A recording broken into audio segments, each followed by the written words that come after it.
Buenas tardes, señores. Buenas tardes para todos. Aquí se inicia Pregunta Médica por frecuencias Dominicana, canales 24 y 69, en los 650 Radio Universal.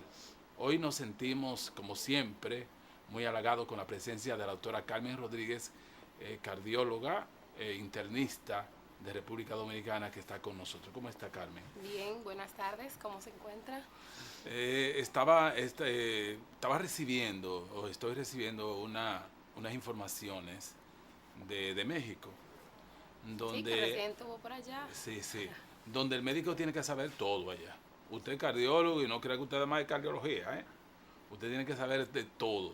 No es que debe ser así, porque se supone que la medicina es integral y integrativa. Uno va haciendo los diagnósticos y tiene que saber cuándo derivar el paciente, referirlo, pero con un mínimo de criterio, porque el problema es que Así aquí los es. pacientes nos llegan porque simplemente tuvo un susto y tenía palpitaciones y ya quieren que el cardiólogo lo evalúe. Se supone que tiene que tener algo básico, Hoy, con lo cual entonces nos llegue con un esa enlace orientación. de ese estudio Exacto, para que la medicina sea real. así es. Entonces, pues ellos reciben, se recertifican, ¿verdad? Sí. O sea, pero no una recertificación, lo que como la quieren hacer aquí, de que mandar a un especialista de que para que tome un examen escrito. No, porque Son se supone. comisiones del Ministerio de Salud de expertos en la materia. Eso sí, que eso es grabado, porque tú puedes argumentar en un momento determinado que te están quemando. Entonces esto tiene que ser grabado y esas cosas. Y hay de ti, si a ti te preguntan qué es la obstetricia y tú eres jefe de obstetricia y que tú no sepas, ya Claro, porque eso es usted tiene básico. Eso problemas, es cosas básicas básico. que te preguntan. Ujú. Y esa es la recertificación, porque yo oigo de recertificar a los profesionales, pero mandarlo de que a tomar un examen, No, porque se de supone que que ya usted no. estaba graduado. El asunto es recertificarse, es actualizarse y mantenerse al día, Ay, porque hay perfecto. médicos que cuando salen de la universidad y cuando se van de la residencia ya no vuelven a ocuparse de leer y los conceptos cambian. En la Perfecto. medicina los criterios que hoy son verdad, mañana es mentira. Entonces, es de ahí lo que se basa la recertificación. Y allá cuenta mucho, hay que dar clases, hay que mantenerse ocupado con los Asistencia a congresos, congresos, dar conferencias no solamente a la parte médica, sino al populacho, o sea, a la tener población. carga académica Claro, porque esto es lo que hace la diferencia de un médico común a un médico que está al día. al día. Es así. Entonces te iba a decir que el médico, no importa su especialidad, tiene que saber toda la medicina. Y en función de eso, pues a ellos no importa que yo sea ginecólogo obstetra, me han mandado informaciones acerca del síndrome metabólico Okay. que no, tiene muchísimas definiciones. Oí de que el síndrome del metabolismo plus, Sí, ¿eh? porque se asocia y, con la obesidad. y plurimetabólico. Ujú. ¿Eh? Así Y es. también oí que en el 1988 un científico lo catalogó como el síndrome X. Sí, cuando todavía no se tenía definido el concepto, comenzó así. Pero ya hoy sabemos que el síndrome metabólico es un conjunto de criterios que debe reunir la persona para así hacerlo.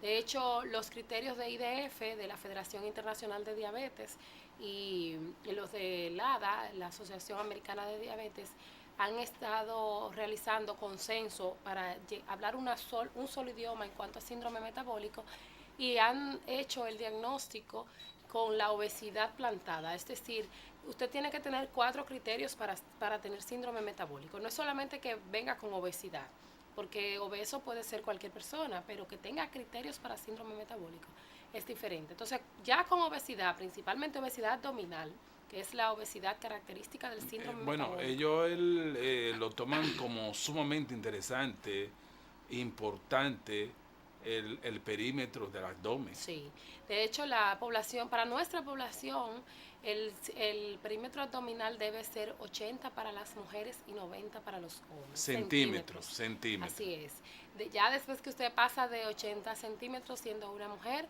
está creciéndole el abdomen y eso es sinónimo de síndrome metabólico, que es la grasa que se acumula en el abdomen, que se deposita y que es capaz de producir un hígado graso y todas las complicaciones características de la obesidad y que terminan a la larga produciendo diabetes. Bueno, pero aquí lo toman como un relajo de que barriguita cervecera y Sí.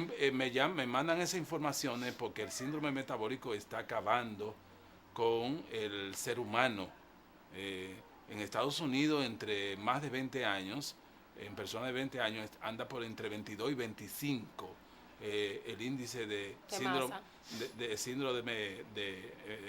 metabólico. Oye, Bueno, la eso. obesidad en nuestro país es preocupante.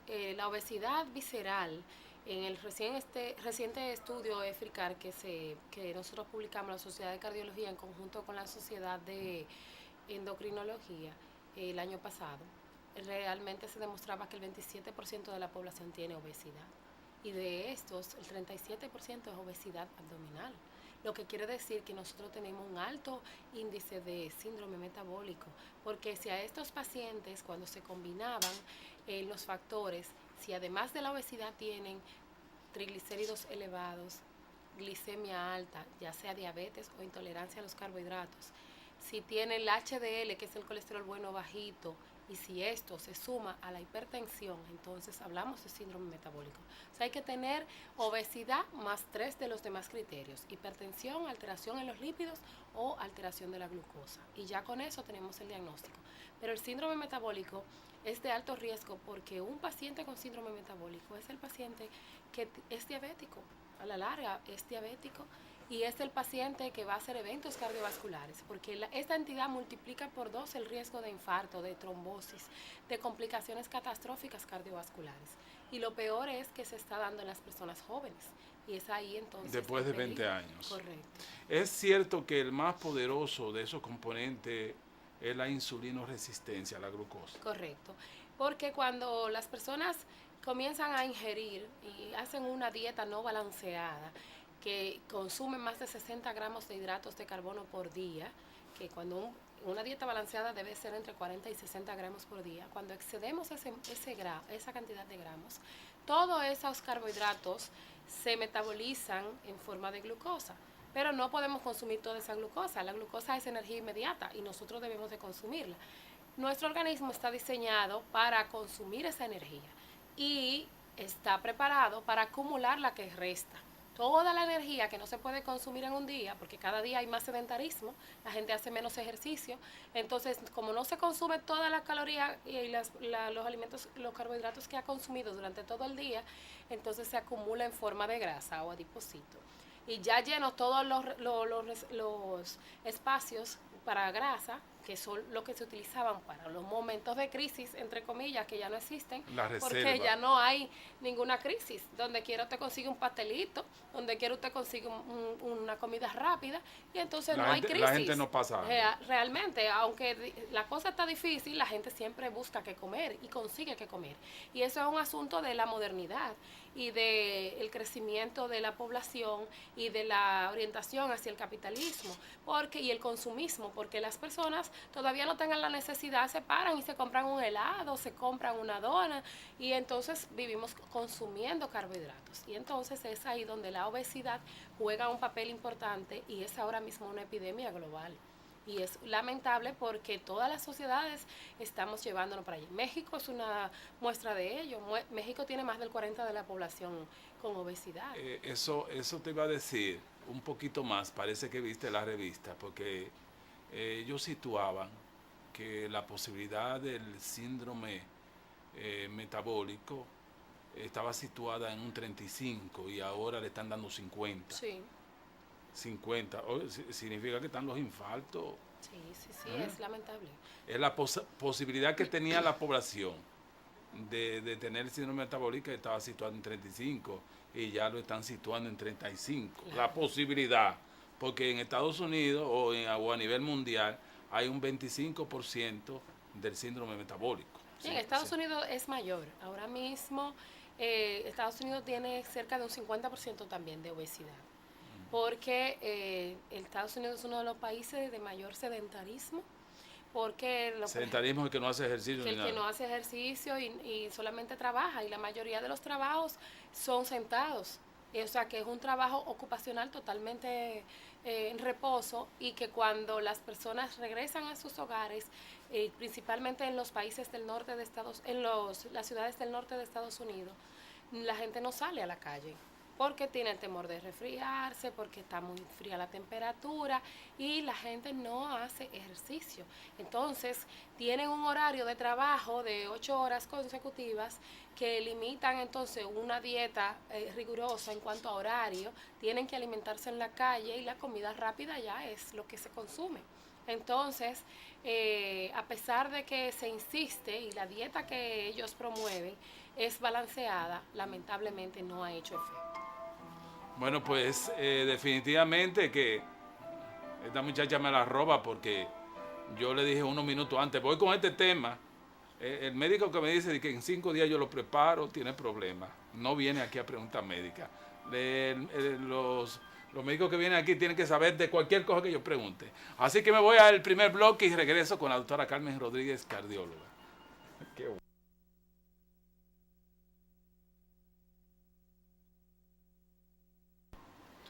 Bueno, hablando esta tarde con la doctora Carmen Rodríguez sobre el síndrome metabólico, hipertensión arterial, la azúcar alta, los lípidos, dislipidemia, que son los triglicéridos y el colesterol, sobre todo HDL, el HDL. que es para los pacientes que tienen síndrome metabólico, es el que está bajo.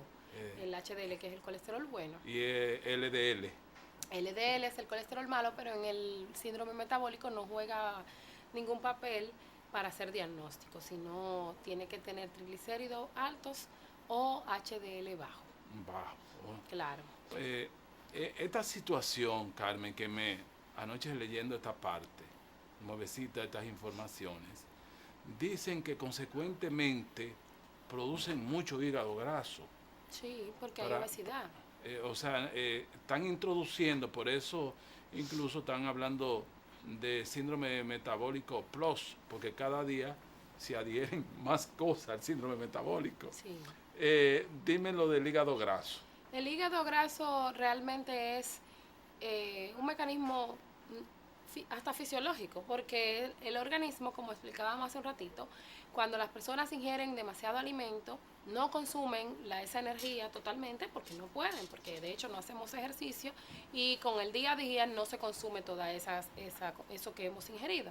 Entonces esa glucosa se pasa para el hígado y se deposita en forma de grasa, o sea, de adiposito.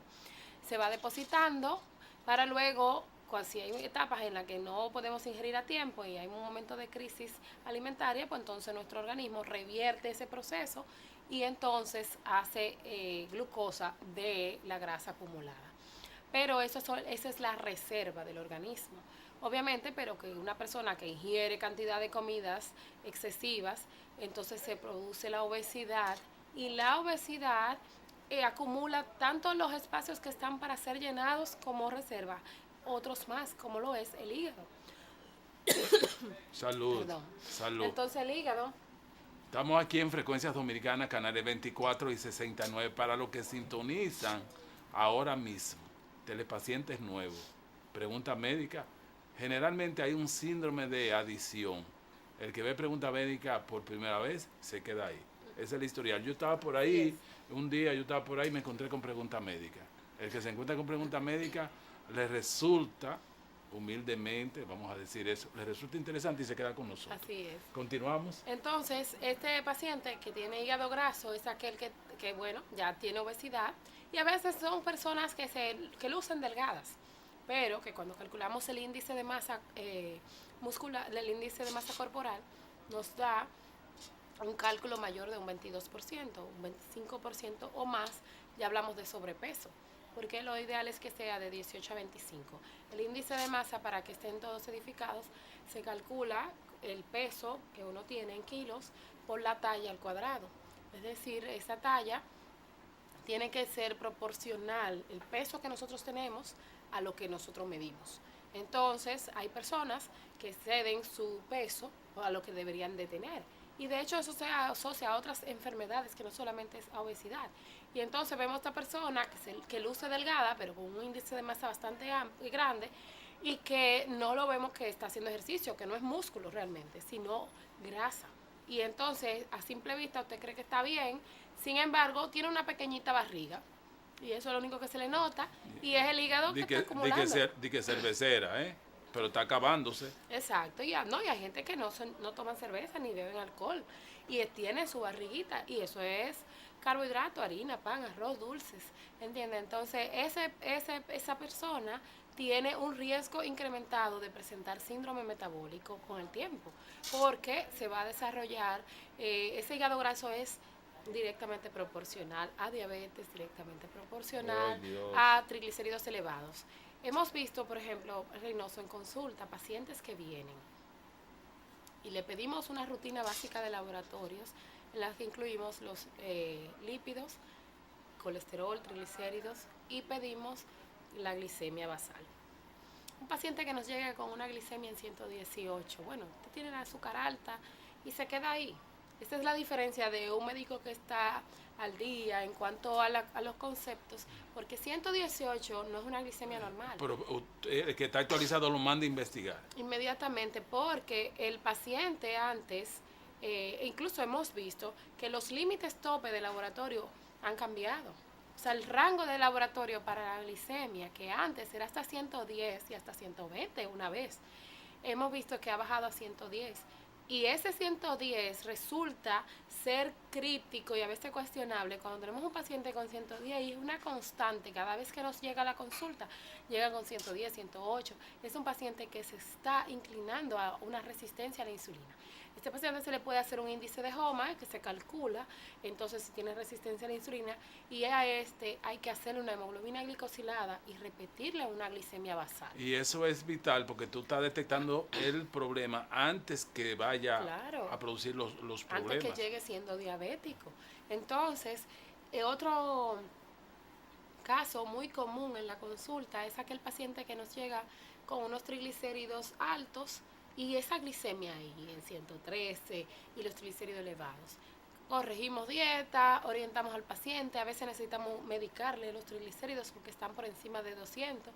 Sin embargo, el paciente no hace caso de esto. Se queda, sigue comiendo, haciendo su dieta irregular, no hace ejercicio. Exacto. Y llega 3 o 4 años después con una diabetes florida. Entonces, es lamentable porque eso se ve todos los días. Y consecuentemente con una hipertensión. No, y mueren de repente. Recientemente vimos un paciente bastante joven, de 40 años de edad, una muerte súbita, porque hay que reducir el consumo de alcohol también. O sea, en Dominicana se consume demasiado alcohol y eso es un asunto que la juventud se está llevando a la tumba porque no están creando conciencia en ese sentido. Yo creo que han reducido el consumo de tabaco y se está entonces consumiendo bebidas alcohólicas. Y para compartir el artículo contigo, dicen que para dulcificar las cosas, para que las cosas no lucieran tan graves, siempre ponían el factor hereditario. Ahora ya le han puesto desconocido para que se den cuenta que es el estilo de vida el determinante de eso. Es usted mismo que está produciendo eso. Esas son enfermedades que entran por la boca. Oye, no, que mi mamá es diabética, que fulano está... Es el estilo de vida del individuo. Porque cuando nosotros dimos genética en la universidad, todos los factores genéticos necesitaban un ambiente para desarrollarse. Usted puede traer su carga genética que le dio su mamá y su papá. Eso se llama el genotipo, lo que no expresamos.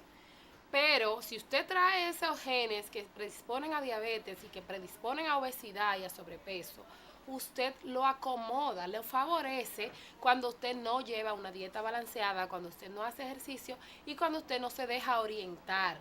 Porque a veces no hay que estar muy bien edificado culturalmente, incluso ni siquiera académicamente, porque hay personas que usted le hace saber. Yo he tenido pacientes que le he hecho saber, usted tiene que modificar su conducta, su estilo de vida, señores, y están por ahí con el azúcar normal.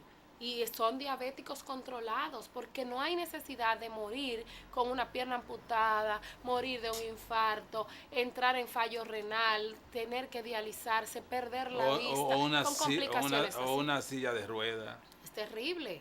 Entonces, es un asunto de conciencia y de amor propio.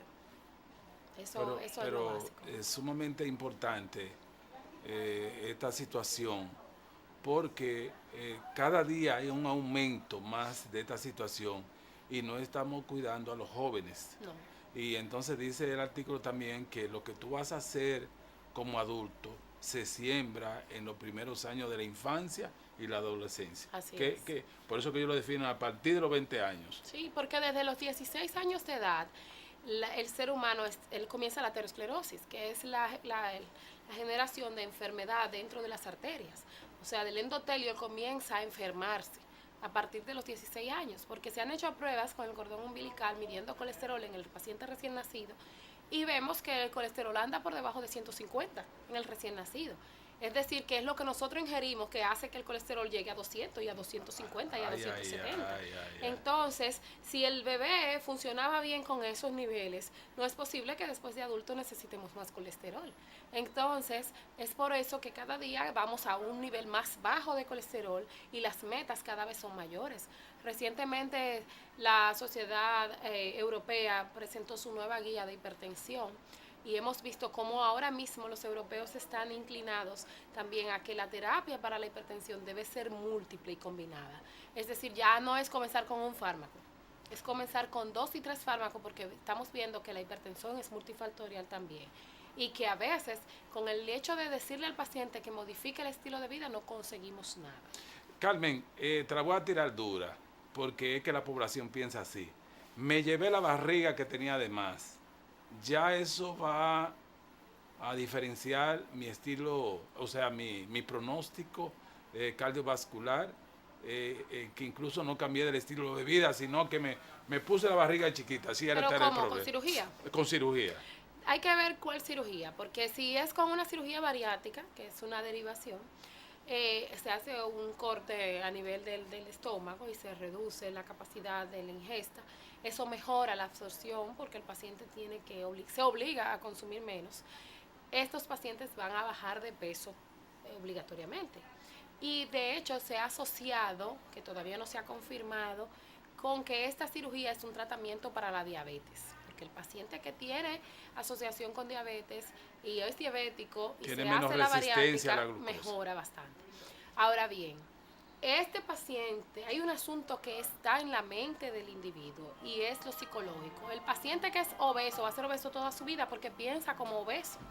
Entonces, hay pacientes que han fracasado ese tipo de cirugía, porque a pesar de que les recortaron la mitad del intestino y parte del estómago, comen tanto que vuelven otra vez a ser la misma persona que era antes. Bueno, importante eso. Vamos al segundo bloque, señores, se me ha ido el tiempo. Felicidades, Carmen. Muy importante esta disertación. Así que regreso después de esta parte comercial con las llamadas telefónicas. Bueno, pues continuamos en la presentación de Pregunta Médica por Frecuencias Dominicanas, canales 24 y 69. También en YouTube ya tenemos todas estas informaciones, están subiendo a YouTube y tenemos uno iniciando, porque no es muy ambicioso, porque esto es un proceso lento. Tenemos como unos 16 o 15 programas ya ubicados. Usted va a tener un demo ahí. Incluso espero que esté bonito, porque este ha sido uno de los programas más bonitos en el día de hoy. Compartir estas experiencias de un país tan importante como es México. Y aquí con esta cardióloga que me luce, y lo siento así, muy actualizada, porque pudiera ser una maldad. Si yo le digo estas informaciones así, acabaditas de llegar, y ella se pone a gaguear, pues me hiciste una maldad, pero no, la mujer parece que me estaba esperando, se lo soñó. Así que me voy con la primera llamada telefónica sobre el tema hoy, señores. Buenas tardes. ¿Aló? Sí, buenas tardes. Buenas tardes, señora. Dígame de qué lugar. De aquí, de Santo Domingo, doctor. Dígame sobre su pregunta, el síndrome metabólico, hipertensión arterial, diabetes. Sí. primero, felicitaciones para ambos. Gracias. Excelente programa. Gracias. Mi pregunta es, primero, darnos algunas sugerencias para cómo controlar y corregir la obesidad abdominal. Te escucho. Sí. Gracias. Sí, la obesidad abdominal es básicamente el tratamiento es el mismo, es corregir la dieta, hacer una dieta balanceada, reducir los carbohidratos, que básicamente los carbohidratos cuando nos referimos a ellos donde más están es en los alimentos tipo féculas o harinas, el pan, el arroz, la pasta, las frutas, los dulces propiamente dicho. Y es esto lo que hay que reducir. Hay que preferiblemente ingerir víveres blancos, legumbres, vegetales y carnes, o sea, proteína, para hacer un sustituto de este tipo de alimentos. Y lo otro es hacer ejercicio regular, que se recomienda 1 hora diaria. Bueno, muy importante. Buenas tardes, ahí lo dijiste todo casi. Buenas. Aló. Buenas tardes. Buenas tardes, ¿de qué lugar? De Jarabacoa. De Jarabacoa, dígame su pregunta. Doctor, denme un chance porque no es el tema que yo le voy a preguntar. Sí, pero que estamos en un... si tú quieres me puedes llamar al teléfono cuando termine el programa. ¿Está bien? Si es de ginecología, ¿tú oyes? Está bien. Sí, porque estamos debatiendo este tema, me disculpa, porque estamos en este tema tan importante, porque se ha convertido en América en un problema de salud pública, Claro. donde las expectativas de 35 han subido a 50. O sea, las personas no saben alimentarse y encima de eso llevan una vida de trabajo sin ningún tipo de quema de calorías. No hay ejercicio. Entonces eso en el cuerpo que se está acumulando como un fregadero, que ahí cae toda la grasa y hay un momento en que la trampa se llena. Así es. Vamos a otra llamada. Buenas tardes. Buenas tardes, ¿cómo están? ¿Todo bien? Doctor, en estos días escuché a una persona en los medios decir que tenía un stent. ¿Qué es eso? Se señaló al corazón y que le contó que sé yo cuándo, pero bueno, la parte básica es que es un stent. Sí, gracias.